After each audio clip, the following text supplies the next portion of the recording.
Chapter 1. The Impossible Sight. Mitchell Callahan lived by patterns. 20 years as a structural engineer had trained him to see the world in systems, load-bearing walls, stress points, the invisible architecture that kept everything from collapsing. His marriage to Charlene had been another reliable structure. 15 years of Sunday brunches, shared Netflix queues, and her hand reaching for his in movie theaters. Solid. Predictable. Safe. Until LAX Gate 47 shattered everything. The Denver flight had been canceled, mechanical issues, leaving Mitchell stranded for 6 hours. He'd texted Charlene that he'd be late returning from the Phoenix conference, grabbed a coffee, and settled near the international gates to work on his laptop. That's when he saw her. Charlene. His Charlene. Walking past Gate 47 with 3 teenagers. Mitchell's coffee cup paused halfway to his lips. The woman had Charlene's distinctive auburn hair, that same purposeful stride, even the small birthmark on her left forearm visible below her rolled sleeve. But it couldn't be Charlene. His wife was supposed to be in Seattle visiting her sister Marie. The teenagers moved around her with the casual intimacy of family. A girl about 17, with Charlene's sharp cheekbones. A boy around 15, lanky and dark-haired. Another girl, maybe 13, clutching a stuffed animal. Then the oldest girl said it, clear as a bell. "Mom, can I get Starbucks before we board?" The woman, Charlene, smiled and nodded. That smile. Mitchell had seen it 10,000 times. His hands went numb. The Emirates flight to Dubai was boarding. Charlene handed tickets to each teenager, laughing at something the boy said. They looked happy. They looked like a family. Mitchell stood, his chair scraping loudly. He was 50 feet away, partially blocked by a support column. Charlene never glanced his direction. She was too busy shepherding her children, toward the jetway. The oldest was 17. Mitchell did the math instantly, his engineer's brain refusing to shut down even as his world imploded. 17 years ago, he and Charlene had been married for -2 years. They'd met 16 years ago at a friend's wedding. Started dating 15.5 years ago. Married exactly 15 years ago this October. The equation didn't balance. It couldn't. But there she was, disappearing down the jetway with 3 kids who shared her DNA written across their faces. Mitchell's phone buzzed. A text from Charlene. "Miss you, honey. Marie and I are having wine and watching old movies. See you tomorrow night." A selfie attached, Charlene and a woman who must be Marie, both holding wine glasses. His wife was simultaneously boarding a plane to Dubai and having wine in Seattle. One of these realities was a lie. The jetway door closed. The Emirates A380 pushed back from the gate. Mitchell watched until it taxied out of sight, his coffee gone cold in his hand. Then he opened his laptop and started digging. Chapter 2. The Paper Trail. Mitchell didn't go home. He checked into an airport hotel and worked through the night, his engineering mind switching from structures to patterns of deception. First, the photo. Reverse image search showed it was taken at a restaurant in Portland, not Seattle. Date stamp, 3 weeks ago. Charlene had never mentioned Portland. He checked their joint credit card. No Portland charges. She'd used cash or another card. Another card. Mitchell accessed their bank accounts. For 15 years, they'd maintained joint finances. His philosophy was that marriage meant transparency. But now he noticed something he'd been too trusting to see before. Small, regular withdrawals. 500 here, 700 there. Always in cash. Always with explanations he'd never questioned. Helping Marie with her medical bills. Emergency vet visit for mom's dog. That charity I volunteer with needs supplies. Over 15 years, assuming she'd been doing this their entire marriage, it added up to roughly $180,000. Where had it gone? He called Neil Cruz, his best friend since college, and now a private investigator specializing in corporate fraud. "Mitchell? It's 3 a.m. Someone better be dead. I need you to find someone. Actually, I need you to find everyone." By dawn, Neil was in the hotel room with 2 laptops and a very serious expression. Mitchell explained what he'd seen. Neil didn't laugh, didn't suggest Mitchell was mistaken. He just started typing. "Dubai," Neil muttered. "Interesting choice. UAE doesn't have extradition treaties with most countries for certain crimes. Let's start with the basics. Does Charlene have a passport under her maiden name?" "Cameron. Charlene Cameron before we married." Neil's fingers flew. "And here we go. Charlene Cameron has a passport. Renewed 3 years ago. Stamped for Dubai. Jesus, Mitchell. She goes there 4 times a year. Has been for the past 17 years.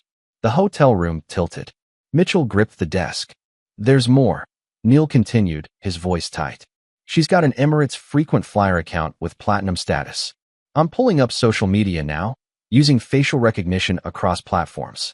The laptop screen filled with images. Charlene, his Charlene, in dozens of photos.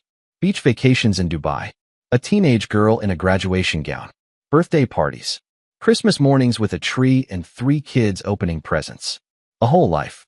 A complete, parallel existence. Who's the father? Mitchell's voice sounded distant to his own ears. Neil clicked through until he found him. Tall, distinguished, graying temples. Vincent Roberson. He's a petroleum engineer for a multinational. Based in Dubai for the past 20 years. Lives in the Jumeirah district. Expensive. Very expensive. Is she married to him? More typing. Can't confirm from here, but yeah, probably. UAE requires marriage certificates for family residency visas. These kids have been living there legally. Mitchell stood and walked to the window. Orange light crept across the tarmac. How long have you known her? Neil asked quietly. 16 years. Met her at Shane's wedding. She was a bridesmaid. I was groomsman. We clicked instantly. She told me she was from Ohio, worked in marketing, had no family except a sister. We dated, married a year later. Moved to Denver together. Where in Ohio? Cleveland. She said her parents died in a car accident when she was 20. Neil's face went grim. Mitchell, I'm not finding any death certificates for a Cameron couple from Cleveland around that time.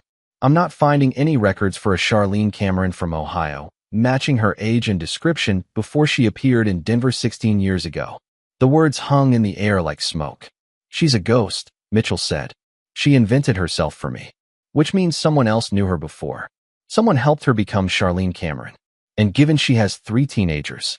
Neil pulled up a calculator. If the oldest is 17, she was probably born when your wife was, what, mid-20s? Early marriage. Then the others. 15, 13. She had them all young, with this Vincent guy in Dubai. And then she met me, Mitchell finished. And never left Dubai. She just added me to her schedule. Neil closed his laptop gently. What do you want to do? Mitchell watched a plane take off, disappearing into the golden sky. His hands were steady. His mind was clear. The shock had burned away, leaving something cold and precise. I want to know everything, he said. Every lie, every person she's lied to, every cent she's taken. I want to know who Charlene really is. And then, Mitchell turned from the window. His face was calm, but his eyes were arctic. Then I'm going to make sure she pays for all of it. Chapter 3, The Other Woman. It took Neil 48 hours to crack Charlene's real identity. Mitchell spent that time being the perfect husband. He texted Charlene sweetly, complained about conference sessions, sent her photos of Phoenix sunsets. When she returned home Sunday evening, he kissed her at the door and asked about Seattle. Marie's doing great, Charlene said, kicking off her heels. She looked tired but happy. We binged that new series you hate. How was Phoenix? Boring. Missed you. The lies tasted like ash. Later, while Charlene showered, Neil called. You sitting down? Yeah. Her real name is Charlene Roberson. She married Vincent in Dubai 23 years ago when she was 22. American expat working as a flight attendant for Emirates. That's how they met. He was flying constantly for work. They have 4 kids. Mitchell. 4. The room spun. 4. The 3 you saw, plus a 21-year-old son. Daniel. He's at university in London. I've got photos. Neil sent them. A young man with Charlene's eyes. She was pregnant when she married Vincent. Neil continued. Had Daniel 8 months after the wedding. Then kept having kids. She quit the flight attendant job after the second kid, became a full-time mother. They bought a villa. Mitchell, this is her real life. Vincent makes serious money. I'm talking top 5%. The house alone is worth 3 million USD. And me? You're the side piece, man. I'm sorry, but that's what the evidence shows. She met you during one of her trips back to the States, probably visiting family or friends. She was, what, 37 then? Kids were getting older, more independent. Maybe she was bored. Maybe she saw an opportunity for a second life. But you were never the main event. Mitchell's jaw clenched. Keep going. I tracked her patterns. She tells Vincent she's visiting her American friends and family 4 times a year, usually for 10 to 14 days. Those trips line up perfectly with her time in Denver with you. When she's traveling for her marketing job or visiting Marie in Seattle, she's actually in Dubai being a full-time mother and wife. Marketing job doesn't exist. The company she claims to work for? It's real, but she's not employed there. I called them. No record of a Charlene Callahan ever working there. The money, Mitchell said. The cash withdrawals. Probably helps maintain her American identity.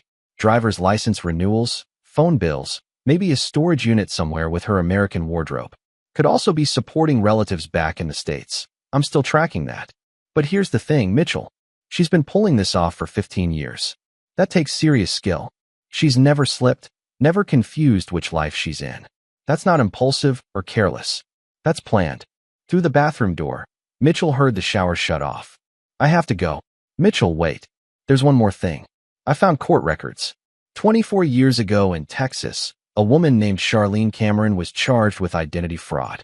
Case was dropped, charges sealed. I had to call in favors to access the files. The woman in the mugshot? It's her. Your wife. What did she do? Stole someone's identity to get credit cards, ran up massive debt, disappeared before trial. That's probably when she fled to Dubai and became Charlene Roberson. Mitchell heard Charlene humming in the bathroom. Some cheerful pop song. So she's done this before. Yeah, which means she's good at it. And Mitchell? People who are good at this, they don't stop. After hanging up, Mitchell sat very still. Charlene emerged in her bathrobe, drying her hair. She smiled at him. That warm, genuine smile he'd fallen in love with. You okay, honey? You look intense. Just thinking about work, he said smoothly. Big project coming up. She kissed his cheek. My brilliant engineer. Don't work too hard. As she walked to the bedroom, Mitchell's phone buzzed. Neil had sent one final message. Found something else. We'll call tomorrow. You need to see this in person. Mitchell deleted the message and followed his wife to bed. She curled against him like she had 1,000 nights before. Her breathing slowed into sleep. Mitchell stared at the ceiling, his mind working like the engineer he was, calculating loads and stresses and the exact point where structures failed. But he wasn't planning to let this structure fail. He was planning to demolish it completely. Chapter 4. The Meeting. Neil's office was downtown, a modest space that didn't advertise his considerable skills. Mitchell arrived at 9 a.m. sharp. Neil had coffee waiting and a grim expression. Remember I said Charlene has 4 kids? Yeah, I was wrong. She has 5. Neil spread photos across the desk like a poker hand. This is Alexandra Fuentes, 24 years old. Lives in Miami. Works as a paralegal. I found her through DNA databases, one of those ancestry sites people use. Alexandra uploaded her results 3 years ago, looking for relatives. Mitchell stared at the young woman's photo. She had Charlene's auburn hair, her bone structure. Charlene had her when she was 19, Neil explained. Gave her up for adoption. Closed adoption, sealed records. But Alexandra went searching when she turned 18. She found her birth mother's name. Charlene and Cameron from Houston, Texas. Did they ever meet? No. Charlene refused all contact. Alexandra hired a PI, found out about Charlene's identity fraud charges in Texas. That's in my report too. But here's what's interesting. Alexandra also found out that Charlene had other children. She knows about Daniel, the 21-year-old. She's been trying to contact him for 2 years. Mitchell felt something cold settle in his chest. She gave up her first child, then had 4 more with Vincent? 5 more, counting Daniel. Yeah. Does Vincent know about Alexandra? Can't confirm. But there's more. Neil pulled up a document. Remember those cash withdrawals? I traced some of them. Charlene's been paying off credit card debt. Not her debt, other people's. Small amounts, different names, different banks. It took me days to find the pattern. What pattern? She's been running scams. Nothing big enough to trigger major fraud investigations, but steady.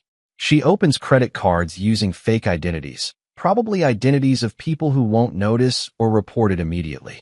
Runs up a few thousand, makes minimum payments for a while, then ghosts. She's done this at least 30 times in the past 15 years. Mitchell's hands clenched. With my money? Some of it, yeah. The cash withdrawals fund the initial purchases before she stops paying. Smart, actually, keeps her own credit clean, makes it look like random fraud by different people in different cities. She's been doing this so long, she's got it down to a science. Why? Vincent has money. Control, maybe? Or she started doing it before Vincent, and it's just habit now. Some people can't stop even when they don't need to. It's the thrill, the power. And Mitchell, Neil's voice dropped. She's good at this. Really good. If you confront her directly, she'll disappear. You'll never see her again, never get answers, and she'll just start over somewhere else. Mitchell stood and walked to the window. Downtown Denver spread below, clean lines, right angles, everything in its proper place. He'd helped design 2 of those buildings. He understood how cities worked, how systems interlocked. I'm not going to confront her, he said quietly. What's your play? Mitchell turned. His face was calm, but something sharp glinted in his eyes. I'm going to do what she does. I'm going to lie. I'm going to become someone else. And I'm going to use her own tricks against her. Neil studied him. That's dangerous. She's been doing this for years.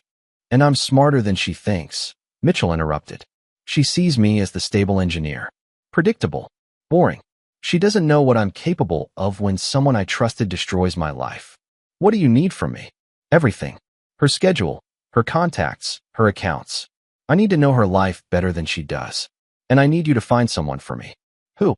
Alexandra Fuentes. The daughter. I think it's time she met her half-siblings. Chapter 5. The Performance. For 2 weeks, Mitchell was the perfect husband. He came home on time, cooked dinner, asked about Charlene's day. She never suspected anything. Why would she? For 15 years, he'd been the stable one, the reliable engineer who worked hard and asked few questions. But at night, while Charlene slept, Mitchell studied. He read every email she'd ever sent from her personal account. Neil had gotten him access. He tracked her phone's location history through cloud backups. He memorized her calendar, her habits, her patterns. Charlene Roberson had another trip planned in 3 weeks. Marketing conference in Atlanta, she told Mitchell over breakfast. I'll be gone for 10 days. You work so hard, Mitchell said, squeezing her hand. Maybe when you get back, we could take a vacation. It's been too long. Her smile flickered, barely, but he saw it. That sounds nice. Let's talk about it when I get back. Of course, because in 3 weeks, she'd be in Dubai for their youngest daughter's 13th birthday. Neil had found the party planning documents in Charlene's cloud drive. After she left for her fake job, Mitchell called Alexandra Fuentes. Miss Fuentes? My name is Mitchell Callahan. I'm married to your biological mother. Silence. Then what? I discovered recently that my wife has been living a double life. She has 4 children in Dubai with another man. I know you've been trying to contact your half-brother Daniel. I think it's time the whole family met. They talked for 2 hours. Alexandra was sharp, angry, and eager for answers. By the end, she'd agreed to fly to Denver. The next call was harder. Mr. Roberson? You don't know me, but we need to talk about Charlene. Vincent's accent was slight, cultured. I'm sorry, who is this? My name is Mitchell Callahan. I'm your wife's husband. The silence stretched so long Mitchell thought the connection had dropped. That's impossible, Vincent finally said. Charlene doesn't go to Dubai 4 times a year to visit friends? She does. Except she's not visiting friends. She's coming home to you and your children. The rest of the year, she lives in Denver with me. We've been married 15 years. More silence. Then, prove it. Mitchell sent photos. Wedding pictures. Charlene laughing at their kitchen table. Vacation shots from Hawaii, Montana, Colorado. 15 years of marriage documented. 10 minutes later, his phone rang. Vincent's voice was ice. Where are you right now? Denver. Stay there. I'm flying to the States. We're going to have a conversation with my wife. Our wife, Mitchell corrected grimly. And yes, we are. The third call was to Shane Fry, the friend whose wedding had introduced Mitchell to Charlene 16 years ago. Shane, you remember setting me up with Charlene? Best wingman move I ever made. You guys are still solid, right? Actually, I need to ask you something. Before she met me, did Charlene ever mention a husband? Any other relationships? What? No, man. She said she was single, career-focused, looking for the right guy. What? Did she ever mention kids? Kids? No. She told me she didn't want children. That's why I thought you two were perfect. You've always said you didn't want kids either. Mitchell's hand tightened on the phone. Another lie. He'd told Charlene he wasn't ready for kids yet, wanted to wait a few years. She'd agreed enthusiastically. Now he understood why. She already had 4 of them. Thanks, Shane. Mitchell, what's going on? I'll explain later. I have to go. The next days were a blur of preparation. Alexandra flew in and met with Mitchell and Neil. She was thin, intense, with her birth mother's sharp intelligence. I just want answers, she said. I need to know why she gave me up, but kept the others. You might not like what you find, Mitchell warned. I haven't liked any of this for 6 years. At least now I'll know the truth. Vincent arrived 2 days later, looking exactly like his photos, distinguished, controlled, furious. He checked into a hotel and met Mitchell in the lobby bar. Show me everything, Vincent said without preamble. Mitchell laid it out. Bank statements, emails, photos, 15 years of evidence. Vincent's jaw tightened as he processed each document. The money, Vincent finally said. She told me she needed cash to help American friends in trouble. Over the years, I've given her probably $200,000. She told me she was helping her sister Marie with medical bills, Mitchell said. I gave her about the same amount. They stared at each other. Two men who'd loved the same woman, both betrayed, both robbed. I have 3 daughters and a son, Vincent said quietly. They worship their mother. This will destroy them. I know, but they deserve the truth. And so do we. Vincent met his eyes. What's your plan? Mitchell pulled out a folder. She's coming back from Atlanta in 3 days. I'm going to tell her I need to talk about something important. She'll think it's about marriage counseling or vacation plans. Instead, you're going to be there. And Alexandra. And we're going to ask her to explain everything. And if she runs? She won't. Because I've already called the FBI. The identity fraud, the credit card scams, that's federal crime. They're very interested in speaking with Charlene Cameron. Or Charlene Roberson. Or whatever her real name is. Vincent smiled without warmth. You're not as boring as she probably thought. No, Mitchell agreed. I'm really not. Chapter 6, The Gathering Storm. Charlene returned from Atlanta on a Wednesday evening, rolling her suitcase through the door with her usual tired smile. Mitchell kissed her cheek and took her bag. How was the conference? Exhausting. You know how these things are. Too many seminars, not enough sleep. I bet. Hey, listen, I invited some people over tomorrow for dinner. Hope that's okay. She paused, just barely. Tomorrow? Honey, I'm exhausted. Can we reschedule? It's important. Just a casual thing. I thought we could have Marie visit. The mention of her fake sister made Charlene relax. Oh, that's sweet. Okay, sure. What time? 6. That night, Mitchell lay awake beside his wife, listening to her breathe. 15 years of this. Her warmth, her presence, her lies. He wondered if anything had been real. The way she laughed at his jokes. The tears she'd cried when his father died. The 1,000 small intimacies of marriage. Or was all of it performance? Lines delivered by an actress who never broke character? The next day crawled. Charlene went to her fictional marketing job. Mitchell called in sick to work and spent the day preparing with Neil, Vincent, and Alexandra. They went over the plan, the questions, the evidence. Remember, Neil cautioned, let her talk. Don't interrupt, don't accuse yet. Just let her dig her own grave. At 5 p.m., Vincent and Alexandra checked into a hotel 3 blocks away. At 5:30, 2 FBI agents, Paul May and Iris Devine, arrived at Mitchell's house and positioned themselves in the garage with recording equipment. At 5:45, Mitchell heard Charlene's car in the driveway. She came through the door looking refreshed, wearing a nice dress. I stopped and changed at the gym. Wanted to look decent for Marie. You look beautiful, Mitchell said. It wasn't a lie. She did. She always had. The doorbell rang at exactly 6 p.m. I'll get it, Mitchell said. Charlene was in the kitchen, opening a bottle of wine. Mitchell opened the door to Vincent Roberson. Hello, Vincent said, his voice carrying into the kitchen. I'm looking for my wife. The sound of breaking glass. Mitchell turned. Charlene stood frozen, wine spreading across the floor like blood. Her face had gone white, but her eyes, those sharp, calculating eyes, were already working, already planning. Vincent, she said. Just that one word. Charlene. He stepped inside. I think we need to talk. All 3 of us. I can explain. You can start, Mitchell interrupted, by explaining this. Alexandra Fuentes stepped through the door behind Vincent. Charlene swayed, gripping the counter.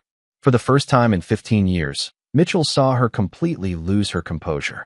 No, you don't understand. We understand perfectly, Vincent said. You've been married to both of us. You have 4 children with me. One you gave up for adoption, and you've been stealing from both of us for years. That's not. I never. Charlene's famous eloquence evaporated. She looked from face to face, and Mitchell saw the moment she realized she was trapped. "Mom." Alexandra's voice cracked. "Why did you give me up, but keep them?" "I was 19, Charlene whispered. "I was a kid myself. I couldn't. But you could at 22. You had Daniel 8 months after marrying Vincent. You were only 3 years older." The math hit Charlene visibly. She'd forgotten her own timeline. "Sit down," Mitchell said. "We're going to have a conversation. A truthful one." Charlene's eyes darted to the door. Vincent moved to block it. "Don't," Mitchell warned. "FBI agents are waiting in the garage. Identity fraud, credit card scams, wire fraud across state lines. They have more than enough to arrest you right now. The only reason you're not in handcuffs yet is because I asked them to wait. I want answers first." Charlene sank into a chair, and for a moment, she looked her 45 years, tired, exposed, small. "Start at the beginning," Vincent said. "And this time, tell the truth." Chapter 7. The Truth. Charlene stared at her hands for a long moment. When she finally spoke, her voice was different, harder, missing its usual warmth. "My real name is Charlene and Cameron. I was born in Houston. My parents were normal. Dad worked construction. Mom was a secretary. I was the youngest of 3 kids." "Brothers? Sisters?" Alexandra asked. "2 brothers. Both died. Jesse overdosed when I was 15. Ricky got killed in a bar fight when I was 17. My parents blamed me somehow, like I was cursed. They started drinking more, fighting more. I left home at 18. "And Alexandra?" Vincent pressed.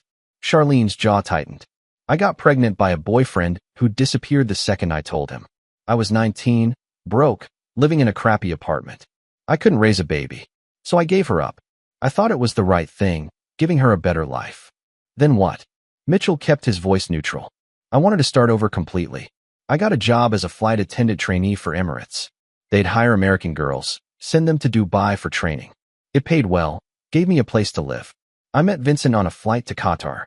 We dated, got married. I got pregnant with Daniel right away. But you didn't tell me about Alexandra," Vincent said coldly. "Would you have married me if you knew?" Charlene shot back. "A girl from nowhere with a criminal record." "Criminal record?"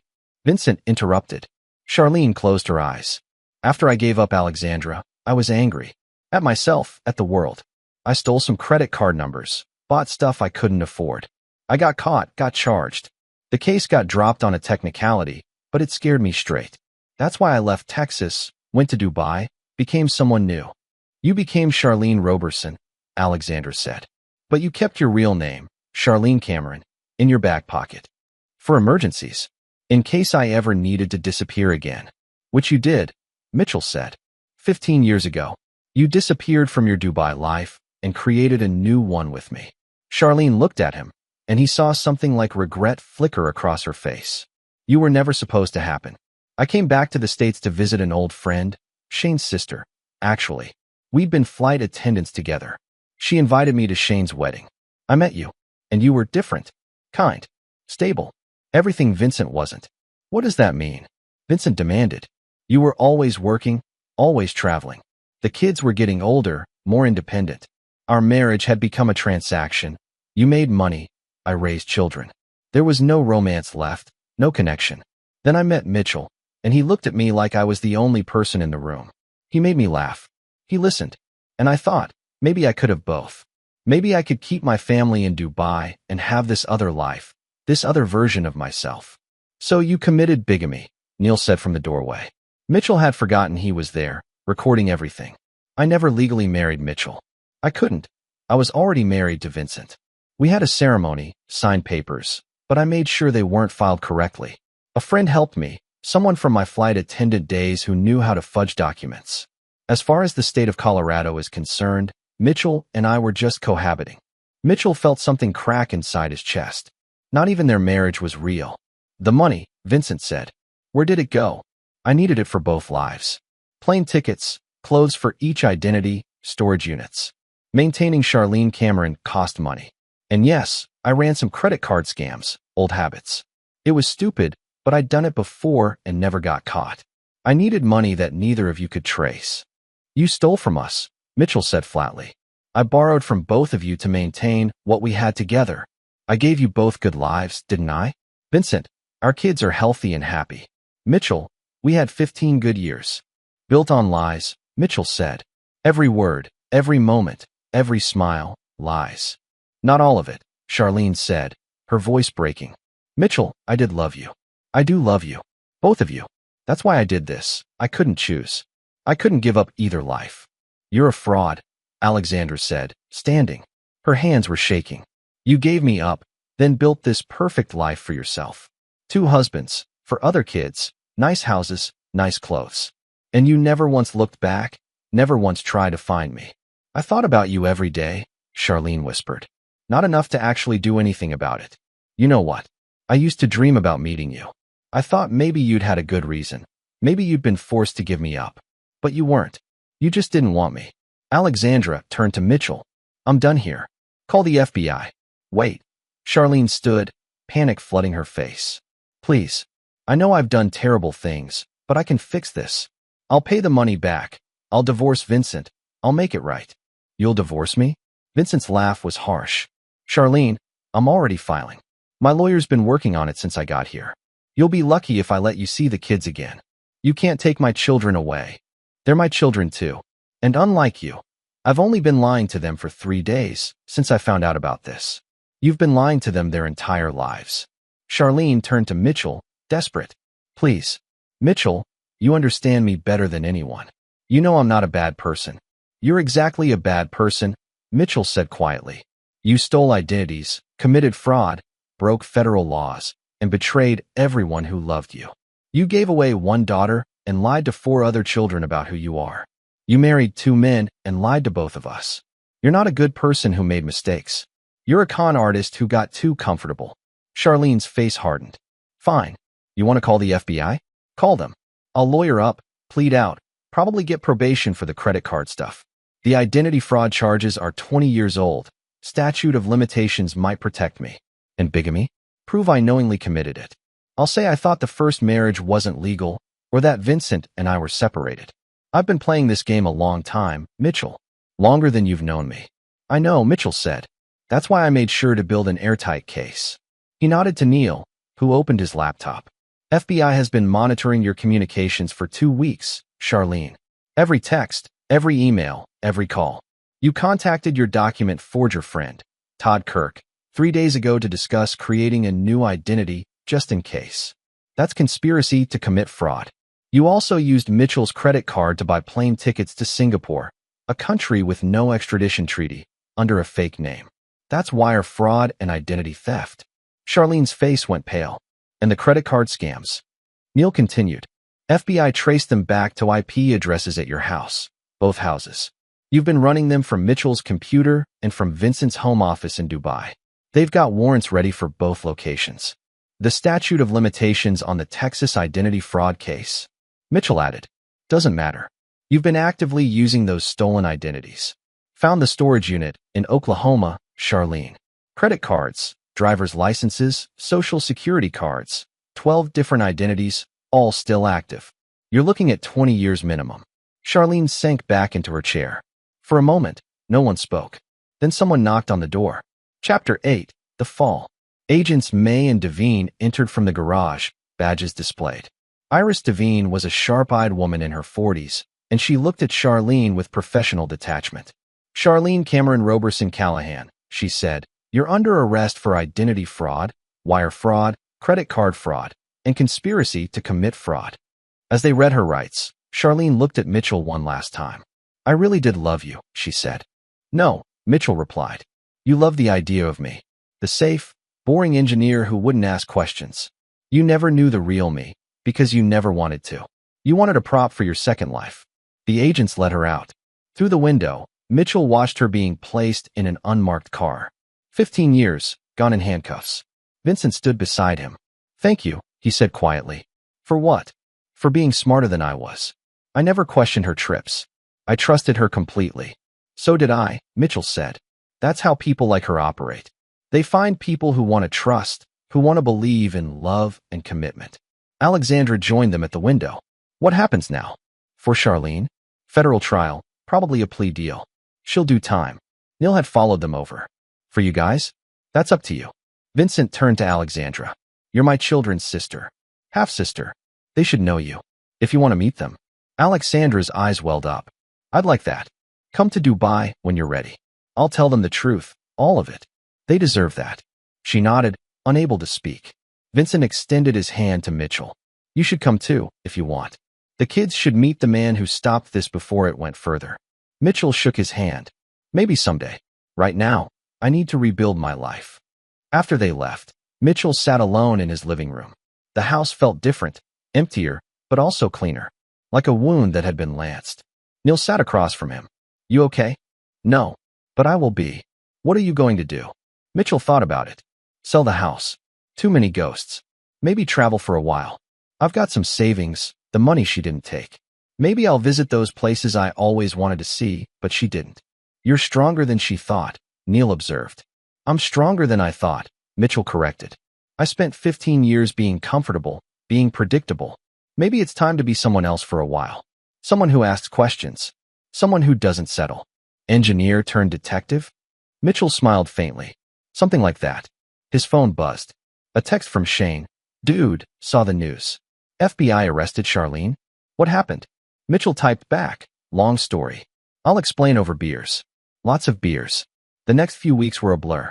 The story broke in the local news. Denver woman arrested in multi-state fraud scheme. Reporters called. Mitchell ignored them. He hired a lawyer, filed for an annulment, and started selling off his shared life with Charlene. She took a plea deal, 8 years in federal prison. Her lawyer argued she was a victim of mental illness, a serial liar who couldn't help herself. The judge wasn't sympathetic. 8 years. Vincent divorced her immediately. The Dubai courts were even less forgiving of bigamy. She lost custody of all 4 children. Alexandra visited Mitchell once before she flew to Dubai. I wanted to thank you, she said, for giving me answers, for giving me a family. You deserve the truth, Mitchell said. Everyone did. What she did to you taught me something, Mitchell interrupted. I spent my whole life building structures, analyzing systems, making sure everything was safe and stable. I forgot to apply that same scrutiny to my personal life. I trusted when I should have verified. I settled for comfortable when I should have demanded authentic. So what now? Mitchell gestured around his empty house. Now I start over. Build something new. Something real. Chapter 9. The Architect. 6 months later, Mitchell stood in a small apartment in Portland. Through the window, he could see the Willamette River and the bridges he'd always admired. Engineering marvels that had stood for decades. His phone rang. Vincent. Mitchell, hello. How's Portland? Good. Starting a new job next week. Working on bridge restoration projects. How are the kids? Adjusting. Daniel took it hardest. He's the oldest, remembers his mother most. The girls are angry but coping. Alexandra has been wonderful with them. She moved to Dubai temporarily, helping them through therapy. That's good. Mitchell, I wanted you to know, Charlene tried to contact Daniel from prison. Wrote him a letter saying she was sorry, that she did it all for love, that she never meant to hurt anyone. Did he read it? He read it. Then he wrote back one sentence. You didn't love us enough to tell us the truth. He won't be writing again. Mitchell felt a complicated mix of satisfaction and sadness. They're strong kids. Because of me. Finally, Vincent paused. Listen, I know this is strange, but I wanted to thank you again. You could have just divorced her, exposed her, walked away. Instead, you made sure she faced real consequences. You gave my kids and Alexandra the truth. That took courage. I'm an engineer, Mitchell said. When I find a structural flaw, I don't patch it over. I tear it down and rebuild it correctly. Is that what you're doing? Rebuilding. Yeah, day by day. After hanging up, Mitchell looked at the calendar. October 15th would have been his 16th anniversary with Charlene. Instead, he was alone in a new city, starting over at 47. But he wasn't sad. He was free. His doorbell rang. Shane stood there with a 6-pack of beer and a sheepish grin. Heard you needed a wingman. Thought I'd fly up, help you explore Portland's finest establishments. You drove 3 hours to drink beer with me? I introduced you to a con artist who ruined your life. It's the least I can do. Shane pushed past him into the apartment. Besides, I know you.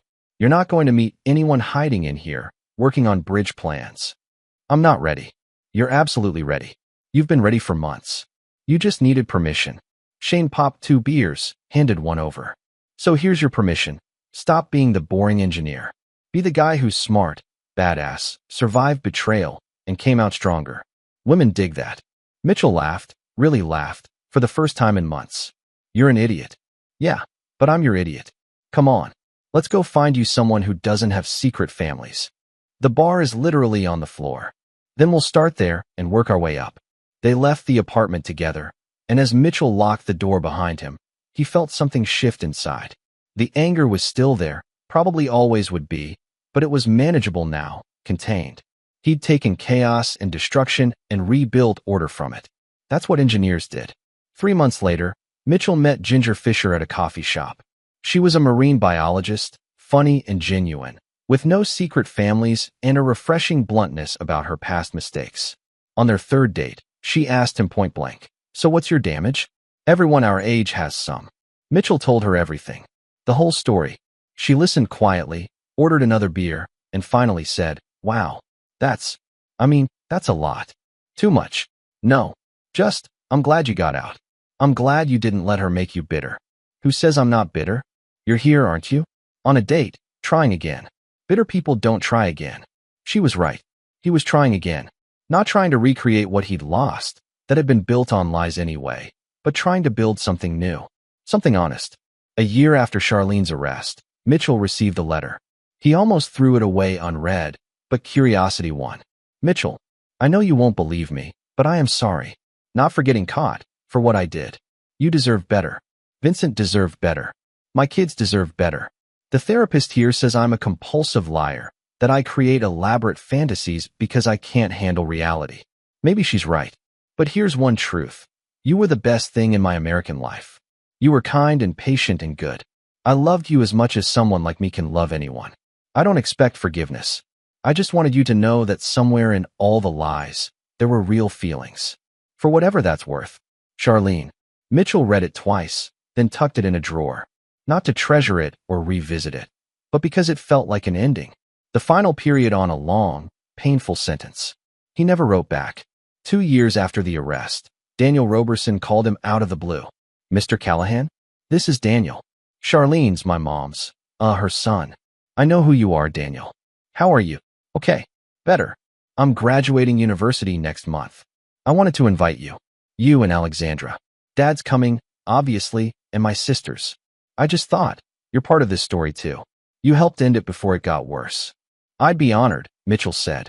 The graduation was in London. The whole family gathered, Vincent and his kids, Alexandra. Even Shane flew over as Mitchell's +1. They had dinner together, this strange patchwork family born from betrayal. "What's the weirdest part?" Shane asked Mitchell quietly. Mitchell watched Daniel laugh at something his sister said, watched Alexandra fit seamlessly into the group, watched Vincent relax for the first time in years. "That something good came out of it," Mitchell said. Alexandra found her family. Vincent's closer to his kids than ever. Daniel's going to be okay. They're all going to be okay. And you? Mitchell thought about Ginger, waiting back in Portland. About his new job, his new apartment, his new life built on truth instead of comfortable lies. "I'm already okay," he said. "More than okay." The evening wound down. Mitchell shook Vincent's hand one final time. "Take care of them." "I will." "And Mitchell? Thank you. For everything." Mitchell flew back to Portland, back to Ginger, back to his real life. The one he'd built himself, carefully and deliberately, like the engineer he was. Sometimes at night, he thought about Charlene in federal prison, 6 years left on her sentence. He wondered if she understood what she'd lost. He wondered if she'd ever really loved anyone, or if it had all been performance, lies stacked on lies until she'd forgotten where the truth ended. But mostly, he didn't think about her at all. He thought about the future, bridges to restore, projects to complete, a relationship built on honesty instead of fantasy. He thought about the lesson he'd learned the hard way, that structures built on faulty foundations always collapse eventually. The only question was whether you'd be buried in the rubble, or whether you'd be smart enough to tear it down yourself and start fresh.